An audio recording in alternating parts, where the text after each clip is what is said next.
Eu sou Conceição Gomes e começa agora mais um podcast do IAI.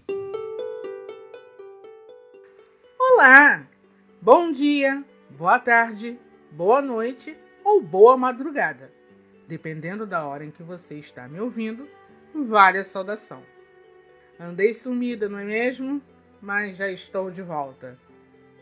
Zapeando pela internet, me deparei com a abertura da novela A Escrava Isaura, de 1976. A abertura me fez viajar no tempo. Saboreei momentos nostálgicos deliciosos de minha infância. Entretanto, o que me inspirou para este episódio foi a costumeira certeza da desinformação popular, ou a estratégia de negação velada instituída pelo pátrio poder. Os mais novinhos podem até não ter noção de quem foi Debré, Jean-Baptiste Debré. Porém, se googlarem sobre a novela, verão a abertura da qual estou falando e perceberão que as imagens da abertura são quadros de Debré. Debré foi um pintor francês que muito se valeu do momento de liderança do imperador Napoleão Bonaparte. O retratou em vários momentos. Tinha-o como um verdadeiro mecenas, pois seu apoio e financiamento disseminou a arte neoclássica na França de então. A derrota de Napoleão, em 1815, foi um duro golpe para Debré e aos artistas neoclássicos, que perderam o principal pilar que o sustentava financeira e ideologicamente. Assim, por convite de Dom João VI, Debré aportou no Brasil em 1816. Logo de cara, lhe coube a missão de retratar o funeral da rainha de Portugal, Dona Maria I, o que lhe abriu as portas da corte do Rio de Janeiro. Daí a se tornar professor da Academia Imperial de Belas Artes e diretor dela algum tempo depois. Mas sobre o que quero mesmo chamar sua atenção para uma reflexão é que nos é passado didaticamente nas escolas, principalmente nos ensinos fundamental e médio, informações mesmo que diminutas sobre Debré, Rugendas, Grimm.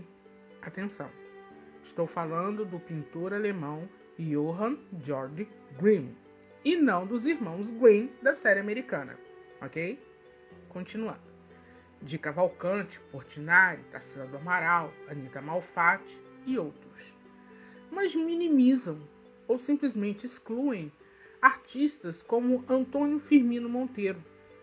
Firmino Monteiro foi um pintor negro, obviamente de origem pobre, nascido no Rio de Janeiro em fevereiro de 1855. Exerceu as profissões de encadernador, caixeiro e tipógrafo, antes de se matricular aos 18 anos na Academia Imperial de Belas Artes na década de 1870, onde estudou com Vitor Meirelles, Agostinho José da Mota, Antônio de Pádua e Castro, João Zeferino da Costa e outros. Na academia, demonstrou interesse pelas disciplinas de desenho e pintura de história.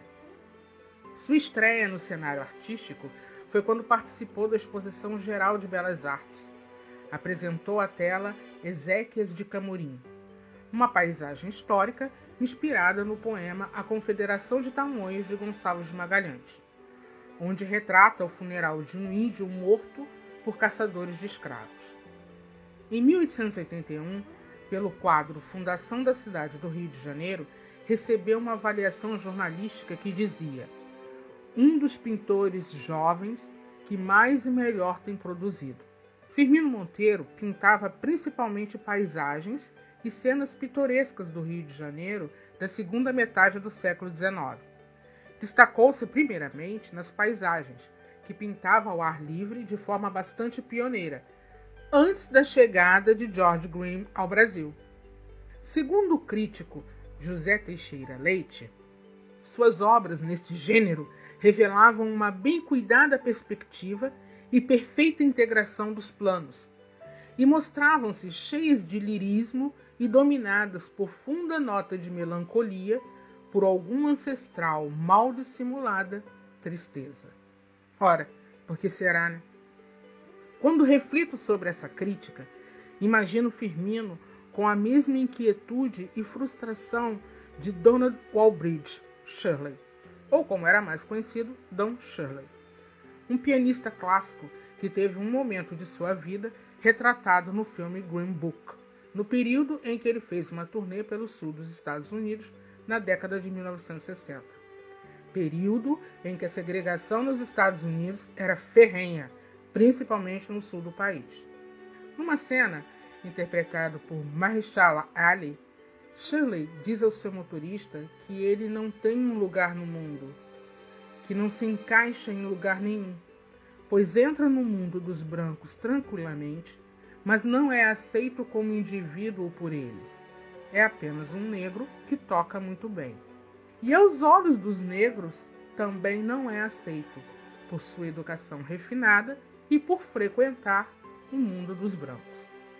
Acredito que essa melancolia e tristeza citada por José Teixeira Leite seja fundamentada neste mesmo sentimento que, talvez, assombrava os pensamentos de Firmino Monteiro, como a Don Shirley. No final de sua vida, dedicou-se à pintura religiosa e histórica, gênero no qual não obteve grande reconhecimento, o que Gonzaga Duque e José Teixeira Leite atribuíram a um estudo imperfeito da anatomia humana. Contudo, para Karen McGrablin, suas telas históricas tinham um olhar inovador sobre os sujeitos históricos, retratando o protagonismo de pessoas comuns, sem a pompa idealizada comum ao gênero. Gosto dessa visão de Karen. Me faz concluir que Firmino passou a retratar a realidade sem filtros, hoje tão necessário no Instagram. A realidade não é perfeita, e é justamente a sua imperfeição que produz e traduz a beleza no que se vê. Por fim, o município de Niterói chegou a encomendar uma tela sobre a abolição da escravidão a Firmino, o que não foi possível, porque ele faleceu antes, em julho de 1888, aos 33 anos de idade. Moral da história deste episódio. Temos muitas personalidades ilustres na nossa história em todos os segmentos e setores profissionais. E negros.